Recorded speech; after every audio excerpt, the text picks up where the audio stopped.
তো ইস্টবেঙ্গল পরপর দুটো ম্যাচ জিতলো, যেরকম আমি পরপর দুটো ভিডিওতে সেম হুডি পরে চলে এসেছি। তো মেনলি যে ব্যাপারটা, যে ইস্টবেঙ্গলের এই জয়তে ফিরে আসা, সেটা সমস্ত লাল হলুদ সমর্থকদের একটা আনন্দ দিচ্ছে।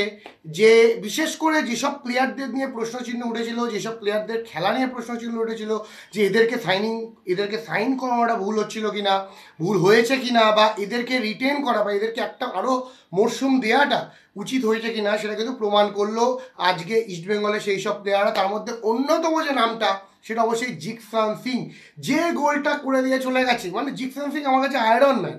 মানে এলো, পরে আসতো না, সাউথ ক্রেসপোর চোট পেয়ে যাওয়ার পরে এলো, এসে গোল করে দিয়ে বেরিয়ে গেল। আর কি গোল করলো! মানে আইএসএল এর ওয়ান অফ দ্য বেস্ট, মানে টপ 5-এর মধ্যে কি টপ 6-এর মধ্যে তো এই গোলটা থাকবে আমার এতে। দূর থেকে যেভাবে একটা রিবাউন্ড বল, সেখান থেকে আসা নন্দকুমারের শট মারা, সেখান থেকে ডিফেন্ডারের গায়ে বল লেগে রিবাউন্ডে সেই শটটাকে মারাটা অসাধারণ দক্ষতার পরিচয় দিয়েছে জিকসান সিং। তো আয়রন ম্যান জিকসান সিং, মানে সত্যি দেখে মনে হচ্ছে জিকসান সিংয়ের এটা ইস্টবেঙ্গল জার্সি গায়ে প্রথম গোল হলো, যেটা খুব ভালো দিক জিকসান সিংয়ের ক্ষেত্রে। বাট যেটা মেন ব্যাপার, যেটা ভয়ের কারণ আমার প্রথমেই ছিল, যে একটা ইস্টবেঙ্গলের ম্যাচ আর ক্রিস্টিয়াল জন হচ্ছে আমাদের রেফারি। সেখানে আমি ভয় পেয়ে গেছিলাম যে আজকে হয়তো চেন্নাই 12টা প্লেয়ার নিয়ে নামছে। হ্যাঁ, এটা চেন্নাইয়ের বিপরীতেও যেতে পারে, কারণ ক্রিস্টিয়াল জন রেফারিং নিয়ে আলাদা করে কিছু বলার নেই। আমরা সবাই জানি শুধু ক্রিস্টিয়াল জন নয়, সমস্ত রেফারি আইএসএলের, বাট ক্রিস্টিয়ান জন হচ্ছে এক্সেপশনাল, মানে আলাদাই লেভেলের রেফারি। বাট আজকে একটু বেটার রেফারিং করেছে। বাট তিনি কিছু না কিছু তো করবেনই। সাউল ক্রেসপোর একটা মানে আননেসেসারি তর্কের খাতিরে, মানে তর্ক করতে গেল কী জন্য জানি না, হলুদ কার্ড খেয়ে গেল, নেক্সট ম্যাচ মিস। ইস্টবেঙ্গলের ফ্যানেরা বা ইস্টবেঙ্গল প্লেয়ারেরা, ইস্টবেঙ্গল টিম সাউল ক্রেসপোর অভাব তো বুঝতে পারবে উড়িষ্যার ম্যাচে, কারণ উড়িষ্যা কিন্তু যথেষ্ট টাফ টিম। মানে যেখানে হুগো বুমো আছে, জাহু আছে, সেই একটা সাউল ক্রেসপোর অনেকটা বড় ভূমিকা ছিল।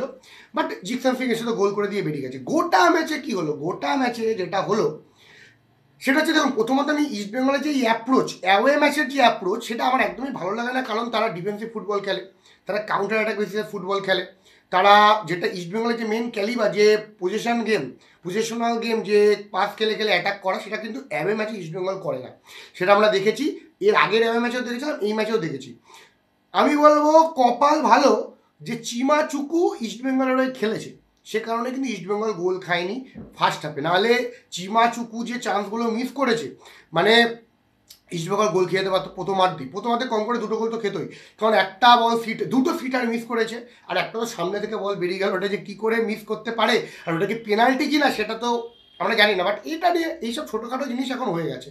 এটা যখন বিদেশি ফুটবল হতো তাহলে এটা নিয়ে কন্ট্রোভার্সি হতো অনেক কিছু, বাট এগুলো আমরা অলরেডি দেখে ফেলেছি যে এই সামান্য পেনাল্টি, হাতে লাগা, এইগুলো এখন আমরা ভেবে নিই যে দেবেই না রেফারি। তো যাই হোক, সেটা আলাদা ব্যাপারে যে এটা ইস্টবেঙ্গল চেন্নাই একটা পেনাল্টি থেকে বঞ্চিত হলো, যেটা আমার মতে সেটা পেনাল্টি ছিল, আর সেটা চিমাচুকুর গোল করা উচিত ছিল। একটা আলাদা মানে বডি কন্ট্যাক্ট গেম, একটু বডিতে তোমাকে নেবেই, তাহলে তুমি ওই বলটা বাঁ পায়েও মারতে পারতে। সেটা চিমাচুকু মিস করে গেছে, সেটা আলাদা করে বলার নেই। আর যেটা বলছিলাম যে ইস্টবেঙ্গলের যে অ্যাওয়ে ম্যাচের যে অ্যাপ্রোচ, আমার খারাপ লাগে। খেলাটা যদি দেখতে হয় তো আমি খেলাটা সেরকম এন্টারটেনিং মনে হয়নি, একটা বোরিং ম্যাচ চলছিল একদম শুরু থেকেই। চেন্নাই অ্যাটাক করছিল, চেন্নাইয়ের উইংয়ের যে প্লেয়ারগুলো ছিল, ওটা হচ্ছে আমাদের ইরফান আর ফারুক, দুজন কিন্তু প্রভাত লাকড়া এবং রাকিবকে অসামান্য দক্ষতায় বিট করছিল। দেখে ভালো লাগছিল যে একটা ইন্ডিয়ান প্লেয়ার 1-on-1 যাচ্ছে। এবং কর্নার শিল্ডসকে আমি অবশ্যই তারিফ করবো, যেভাবে বলগুলোকে নিয়ে গেছে, যেভাবে ক্রস করেছে, যেভাবে 1-on-1 বিট করা থেকে শুরু করে, ক্রস করা থেকে শুরু করে, মানে চেন্নাইয়ের অসুবিধা কী হয়ে গেছে, ডান দিক আক্রমণ বেশি হয়েছে, বাঁ দিকটা ইউজই করতে পারেনি। সেভাবে ইরফান কিছু সুযোগ পাচ্ছিল, বাট ওই জায়গাটা নামতে ইরফানের সাথে ডুয়েল আপ করেনি। সেক্ষেত্রে কিন্তু ইস্টবেঙ্গল ওই জায়গাটা অ্যাডভান্টেজ পেয়েছে, এবং মহেশের দিক থেকে অ্যাটাক হয়েছে, এবং মহেশ অসাধারণ বল, যেটা প্রি অ্যাসিস্ট ছিল মহেশের, সাউল ক্রেসপোর শট, সেটা গোলকিপার ভালোভাবে ক্লিয়ার করতে পারেনি, পরে এসে গোল করে দিয়ে চলে গেল আমাদের পিভি বিষ্টু পরপর ম্যাচে গোল করছে। ইস্টবেঙ্গল ভালো ছন্দে আছে, বাট যেটা মেনলি বললাম যে মিডফিল্ডে জায়গা ছেড়ে দেয় দুটো টিমই। দেখবেন মিডফিল্ডে ব্লকিং করা, মিডফিল্ডে ম্যান বাড়ানো, সেটা যে কারণে কিন্তু অ্যাটাকটা কিন্তু অনেকটা বেশি, মানে যেটা দেখা যাচ্ছিলো যে ফাইনাল থার্ডে গিয়ে শেষ হচ্ছিলো, মানে ফাইনাল থার্ডে অবধি টিম অ্যালাউ করছে নিজেদের, মিডফিল্ডে ব্লক করার কোনো চেষ্টা হয়নি। সেক্ষেত্রে কিন্তু খেলাটা সেরকম ভালো লাগেনি, কারণ মিডফিল্ডে ভালো থাকলে, একটা মিডফিল্ডে ক্রিয়েটিভিটি থাকলে ভালো লাগে।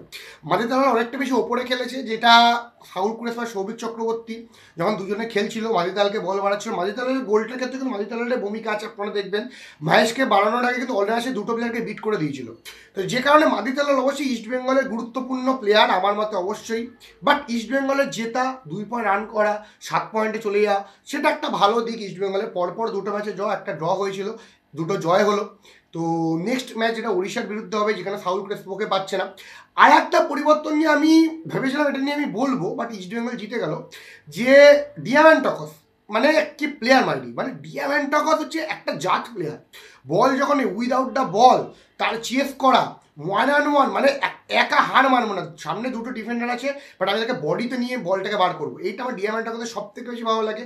বাট আমি একটু অবাক হলাম যে কেন ডিয়াম্যান্টকসকে তুলে নেওয়া হলো। যদি চোট থাকে আলাদা ব্যাপার, বাট যদি ডিয়াম্যান্টকসকে তুলে নিয়ে যদি ক্লেটন সিলভাকে নামালো, ক্লেটন সিলভা একটা সহজতম সুযোগ মিস করলো, প্রভাত লাকড়ার একটা অসামান্য বল ছিল আউট স্টেপে, সেটা মিস করলো। আমি জানি না কেন ক্লেটন সিলভা সেই ফর্মে নেই, বাট ডিয়াম্যান্টকসকে কী কারণে তুললো সেটা দেখতে হবে। যদি চোট সমস্যা থাকে তাহলে নেক্সট ম্যাচে কিন্তু সমস্যা হবে। যেমন সাউল ক্রেসপোকে আমরা দেখলাম চোটের কারণে বেরিয়ে যেতে, পরে সে ইয়েলো কার্ড কনসিড করে, সেটা আলাদাভাবে নেক্সট ম্যাচ সে মিস করছে।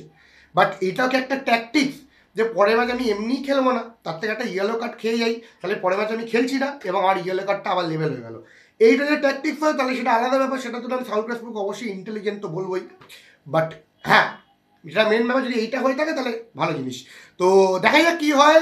ইস্টবেঙ্গল আপাতত 13তে ছিল, 11তে চলে এসছে, মানে মোহামেডান আর হায়দ্রাবাদের ওপরে চলে এসছে।